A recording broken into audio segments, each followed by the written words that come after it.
Welcome to the Aviation RC Noobs Podcast. You found us. My name is Matt. And I'm Joe. We're here to be with you along your adventure to radio control airborne proficiency. So buckle in, let's take off.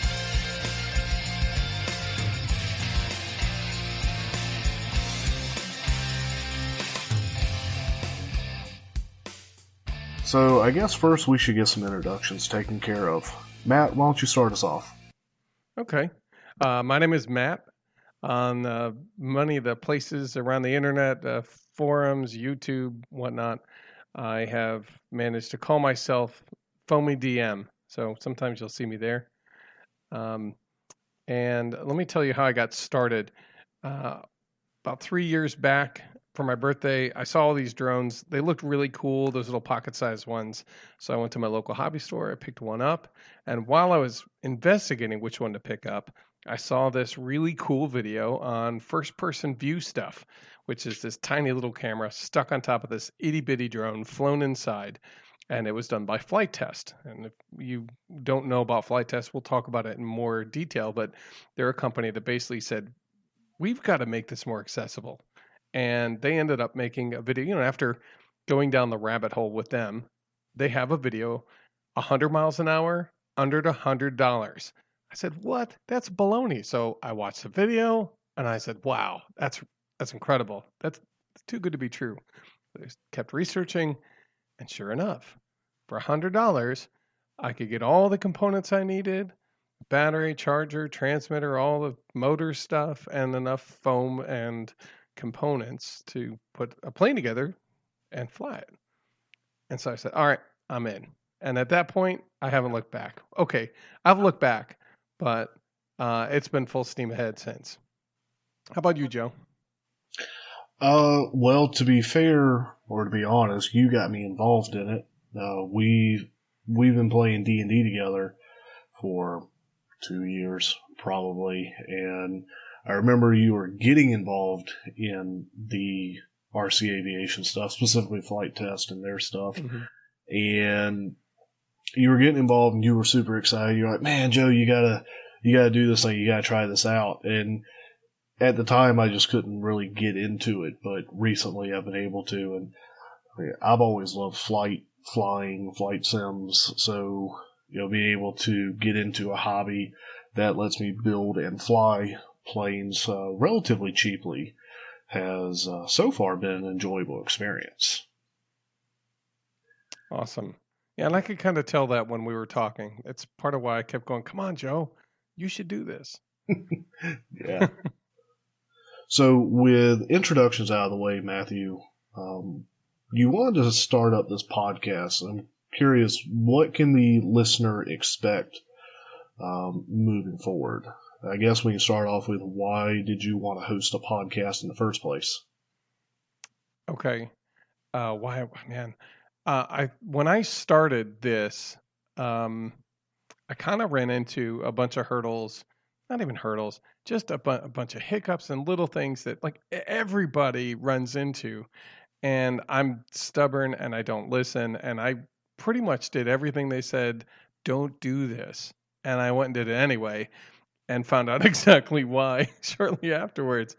And so while I was going through all that stuff, I'm like, man, I should be documenting this, like, so that somebody who's like, what should me as a noob learn from other people who did dumb things, and maybe I can avoid doing some of those things. And I'm thinking, what a great way, but then to build a podcast that says, hey, you're new. I was new. This is what I did. And it was a bad idea. Don't do this. But, and here's maybe some things you can try that might be better. So that way, when you're going through it, it's not such maybe either a financial hardship or an emotional hardship or time hardship that it can be. So anyway, and the other thing is, recently I've noticed that there's all these podcasts that I was listening to, and like 3 out of the 5 that I was listening to having to do with this hobby ended up just stopping.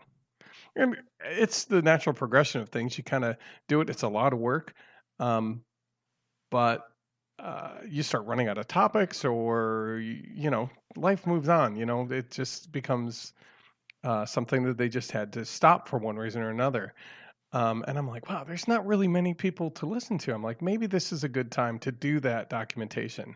And it happened to be at about the same time is when I saw this really well priced, everything a used kit, basically a guy who started, got everything, and then went, I got too much other things to do. I'm never going to get into this. Here's all my stuff, real cheap. Mm-hmm. And I looked at it and I saw this is everything a new person wants. I'm like, I know a guy and I've got two kids and maybe they're the ones who are going to have this. I said, either way, let me get a hold of this kit and I'm going to find somebody soon enough and hopefully I'll get them going and it'll be a lot of fun. So I got that started. Right. So that kit ended up coming to me. I bought that kit from you, which was, my real introduction into it and getting started and being able to build and craft my first plane and fly it. I get the next question I would have for you. I'm sorry. I was laughing because technically your wife bought it when you weren't looking. And Yes, she bought I it had out to from tell under you me. that it was already sold and you were so disappointed. And I'm like, I can't tell you because it's a surprise. Yeah, she definitely bought it out from under me, but it That's a all good worked reason. out in the end. That means you have her blessing, which makes everything so much easier. Yeah, yeah. Okay, so you had a question. Well, other than not wanting to do this alone and wanting to be able to enjoy the hobby with somebody else, why did you want me to join you on this journey with this podcast? Oh, well, that's because you're just starting out. Like, what is it? Not even a month ago, you got this. About a month ago, you got all these components. You got them all at once, Mm-hmm. and you, like anybody, starting with a pile of new, went, "What is all this stuff?" Yeah, And what's this, dude? and you were excited about it. So you dove in head first, and you were doing the same thing. I think almost all of us do when we decide to commit to this, and we're like, "We're going to do this. We're going to try it." Mm-hmm.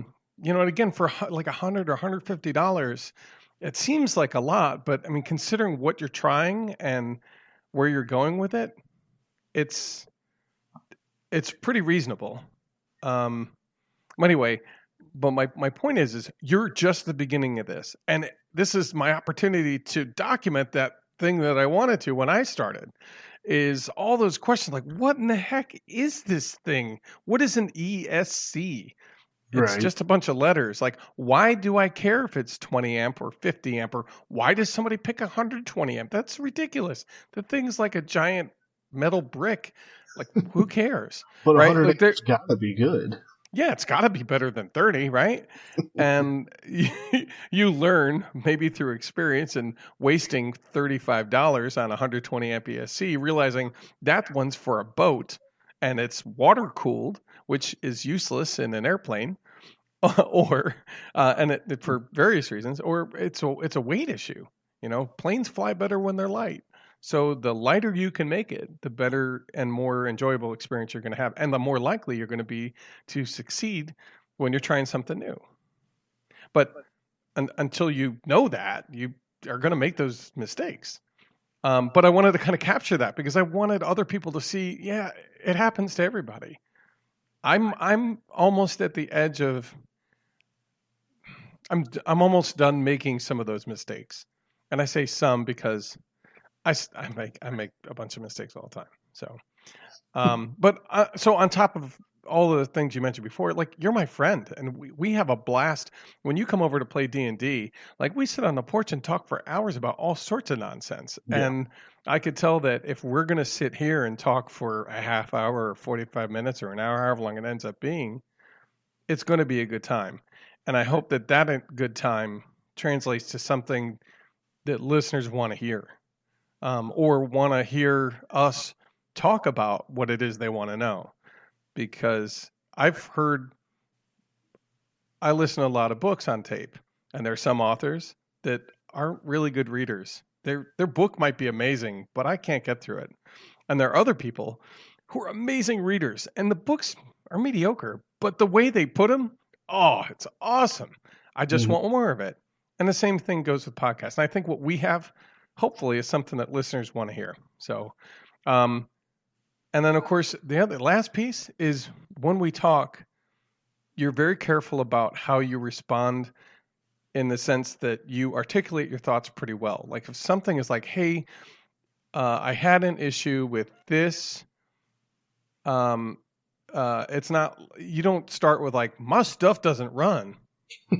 That doesn't help anybody really kind of get to what I mean, it does, because then we can talk about that feeling. You, you bought this stuff, you put it together, and it doesn't run. And sometimes that's what happens. Yeah. Matter of fact, we were just talking about some of that tonight. Mm-hmm. But my point is that you will get to share that. But then when we get into it, when I ask you more questions, I know you're going to be able to help me get to the heart of it with precise answers. Okay. And that's really important when you're trying to troubleshoot something, or when you're trying to figure out, hey, what I went to the field and I was doing this thing and something happened. And then we talk about what it is. I know that we'll probably be able to get to answers that might help somebody else who has a similar problem, or Right. might be worried about having that problem on their end wherever they're flying. Why don't you take a moment and explain sort of our format and what listeners can expect from this podcast? Okay. Well, I think we're aiming to have this be a family friendly show. Mm-hmm. So I've got a sailor's mouth. But I'm trying to get it to a very low swear count, and we're going to try to bleep those out. If not, no swears. I want kids who are starting to be able to listen to this and, learn on this journey with us. I wanted to share our blunders and successes in the RC aviation hobby.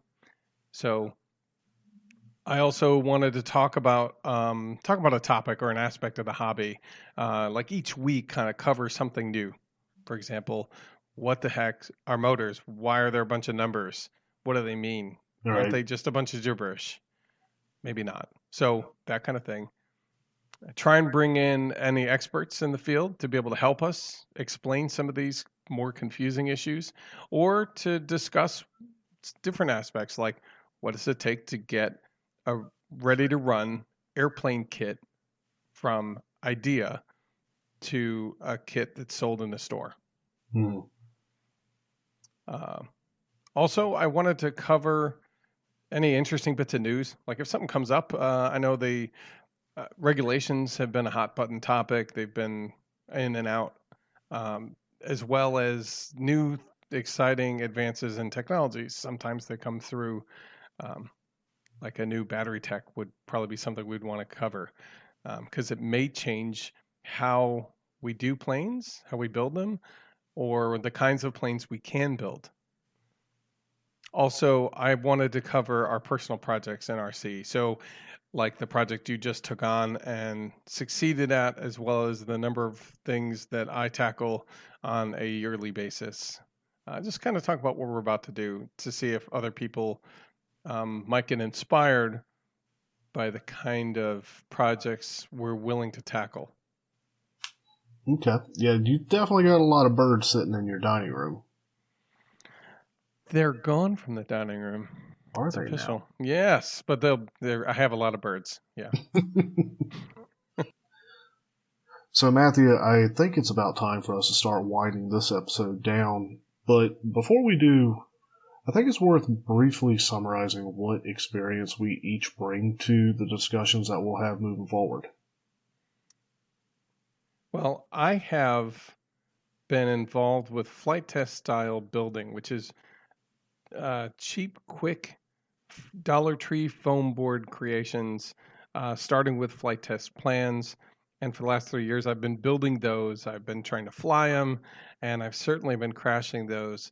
And over the handful of years since I started, I've participated in a number of the design challenges, and Mm-hmm. consequently probably put together from 3 view plans of existing planes and even some that were just kind of thought up on a whim as a fantasy plane. Probably about a dozen designs myself. Some of them based off of balsa and changing them into like existing known balsa planes, turned them into Dollar Tree foam plans that you can literally print out and throw on top of a board and cut out and fly. That's if I succeeded. Um, and so I've been doing that, and that series of experience for the last 3 years, I think, will be invaluable as we move forward. How about you, Joe? So as we've discussed, I'm just getting started in the actual RC flight hobby, but I've always loved flight. Um, I've had the opportunity to go up in a plane a couple times and have my hands on the controls. I've got several hundred hours in actual Microsoft Flight Sim. Just flying around. Like weeks worth of like time. Yeah, if you want to put it that way. Okay. Yeah, it was back in high school, junior ROTC. We had a aviation flight club, or what was it? It was an after school club we had. Oh, nice. That we would fly the flight sims. Largely Cessnas, though we did get to play around with some bigger planes once we got our certification within the program. Anyway, so I've got a lot of flight sim time, and from that, just a good general understanding of aerodynamics and what it takes to generate lift, why lift generates, center of gravities, and all that. So, and with that stuff is critical to having success in this hobby for sure. All right. Well, thanks again for listening to the Aviation RC Noobs podcast. We hope you tune in next time for more Aviation RC shenanigans with Matt and Joe. If you haven't, please subscribe and leave us a review. We'd love to hear what you're up to. Till next time, remember, crashing is part of the noob experience.